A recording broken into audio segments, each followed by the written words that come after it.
Praise the Lord, hallelujah. कैसे हैं आप? क्या हर दिन प्रार्थना कर रहे हैं आप? आपकी कोई प्रेयर रिक्वेस्ट है तो मुझे व्हाट्सएप में मैसेज कीजिए। अगर फ़ोन नहीं उठा पाए तो क्षमा करना, लेकिन आप व्हाट्सएप में मैसेज कर सकते हैं। 2 महीने इस साल में गुजर गए हैं, हम मार्च महीने में है। इस महीना मैं चाहता हूं कि परमेश्वर आपको बरकत दे, आपके फाइनेंस में आशीष दे, आपके आत्मिक जीवन में और भी उन्नति दे। आइए आज परमेश्वर का वचन मनन करेंगे।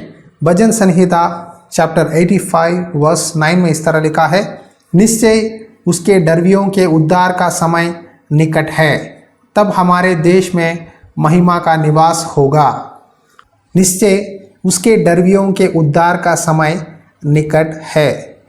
ये भजन संहिता कोराह वंशियों ने लिखा है और यहाँ परमेश्वर कहते हैं कि परमेश्वर का उद्धार का समय निकट है। देखिए, हाल ही में मैंने एक बुजुर्ग से बातें की है।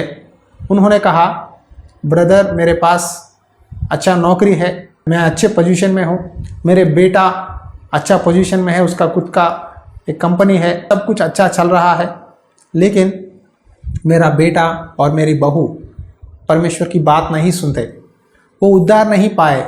हम 2-3 जनरेशन से क्रिश्चियंस है, मसीही है, हर दिन प्रार्थना करते हैं, वचन पढ़ते हैं, लेकिन क्यों मेरा बेटा मेरा बहू चर्च को नहीं जाते? क्यों परमेश्वर का वचन नहीं पढ़ते? क्यों प्रार्थना नहीं करते? क्यों ऐसा हो रहा है? तब मुझे बहुत दुख लगा। मैंने कहा, ब्रदर जी मैं आपके लिए प्रार्थना करूंगा, आपके बच्चों के लिए।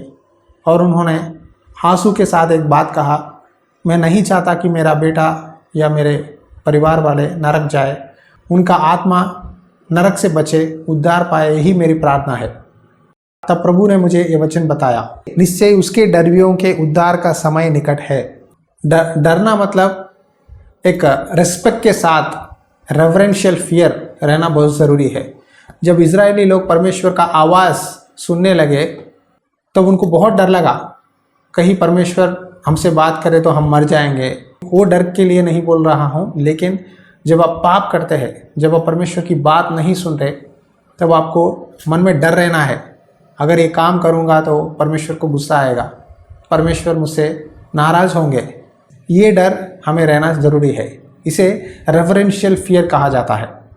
तो आज बहुत सारे लोग अमेरिका में है, लंदन में है, यूरोप में है, देश विदेशियों में अच्छे नौकरियों में है, अच्छे पोजीशंस में है क्रिश्चियंस, लेकिन क्यों उनके बच्चे परमेश्वर की बात नहीं सुनते?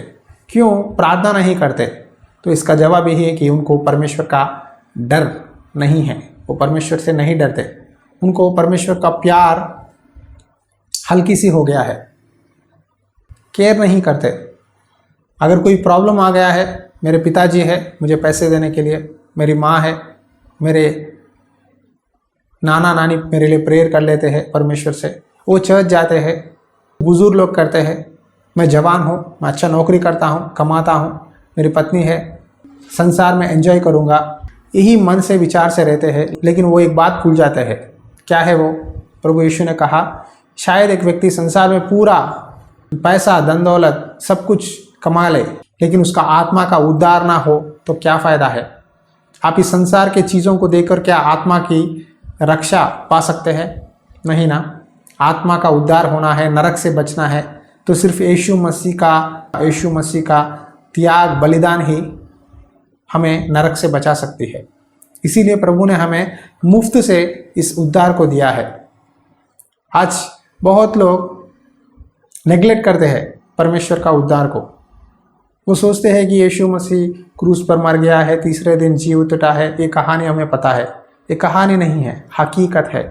जो व्यक्ति का विवेक शुद्ध है, जो व्यक्ति पहचानता है कि सही और गलत का फर्क, वो प्रभु की बात सुनता है। जो परमेश्वर से डरता है, परमेश्वर का उद्धार उसके पास है।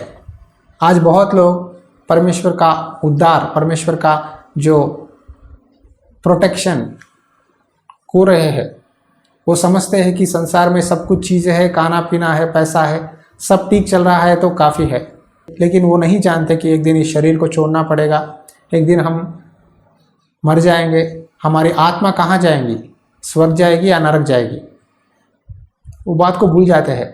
मरने के बाद कौन देखेगा, क्या होगा, किसे पता? हमें तो लाइफ एंजॉय करना है, इसी तरह है लोग।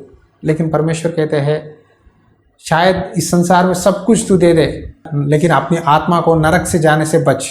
इसीलिए परमेश्वर से डरो, परमेश्वर की बात सुनो, बाइबल पढ़ो, प्रार्थना करो। क्यों बाइबल पढ़ो, बाइबल पढ़ो मैं बार बार कहता हूँ, मालूम है? बाइबल पढ़ेंगे तो परमेश्वर की आज्ञा को आप जानेंगे, कौन सा सही है, कौन सी बात गलत है, क्या करें क्या ना करें, सब कुछ परमेश्वर हमें सिखाते हैं। जब बाइबल पढ़ते हैं आप, तो परमेश्वर आपको अपने मार्ग में चलाएंगे, अपनी पवित्र आत्मा के द्वारा आपको गाइडेंस देंगे कि ये काम कर, ये मत कर, इससे बात मत कर, इससे बात कर। सब कुछ परमेश्वर सिखाते हैं। जो परमेश्वर की बात सुनता है, परमेश्वर उसकी आत्मा को रक्षा करेगा और परमेश्वर का उद्धार उसके साथ रहेगा। आज हम अपने बच्चों के लिए, आने वाले पीढ़ी के लिए प्रार्थना करना ज़रूरी है कि प्रभु हमारे आने वाले फैमिली जनरेशन्स को आशीष दे, वो उद्धार में आए। शायद उनके पास सब कुछ हो, उनको उद्धार चाहिए, उनकी आत्मा रक्षा होनी चाहिए, वो तेरी बात मानना है। इन्हीं बातों को परमेश्वर से हमें पूछना चाहिए।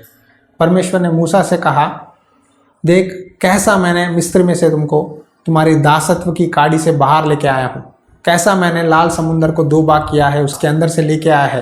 तुमको मन्ना दिया मैंने और तुम्हें पानी दिया है, तुमको मैंने पाला है, पोसा है 40 साल। इन बातों को मत भूलो। जितने भी आश्चर्य काम तुम्हारे जीवन में मैंने किया है, तुम्हारे बच्चों को, तुम्हारे पीढ़ी पीढ़ी के जनरेशन्स को बताओ। लेकिन आज प्रॉब्लम यह है कि हम बच्चों से परमेश्वर की बातें नहीं बोलते, सही और गलत का फ़र्क नहीं बताते, इसीलिए वो भटक जाते हैं विश्वास से। लेकिन परमेश्वर कहते हैं तेरे बच्चों को, आने वाले बच्चों को इन बातों को बता। जितने भी अद्भुत कार्य मैंने तुम्हारे जीवन में किया है, उन बातों को गवाही के रूप में उनको बता, ताकि वो मेरे मार्ग में रहे। आइए इस समय हम प्रार्थना करेंगे हमारे बच्चों के लिए, हमारे खास करके ब्लड रिलेटिव्स के लिए, ताकि परमेश्वर का उद्धार उनके जीवन में निकट आए। अनुग्रहकारी दयालु परमेश्वर, प्रार्थना करता हूँ आज बहुत से लोग प्रभु, जो जवान लड़के लड़कियाँ हैं, जो कि उनके पिता माता विश्वास करते हैं, बच्चे विश्वास नहीं करते, प्रार्थना नहीं करते, चर्च नहीं जाते, उनके लिए हमारी प्रार्थना है कि वो अपना विवेक को शुद्ध करे। ये बात याद रखे कि आज उनके जीवन में जो भी है वो उनकी ताकत के लिए या बुद्धि के कारण नहीं, सिर्फ उनके माता पिता की प्रार्थना के कारण, तेरी दया के कारण ही आज वो लोग उस स्थिति में है। मैं प्रेयर करता हूँ कि उनको नरक से बचा, उनको उद्धार दे, क्योंकि तेरे वचन में लिखा है निश्चय उसके डरियों के उद्धार का समय निकट है। हाँ प्रभु, तेरा उद्धार का समय उनके पास है। यीशु नासरी नाम पे विनती करता हूँ पिता, आमीन। God bless you. परमेश्वर की आत्मा सदा आपके साथ बनी रहे, आमीन।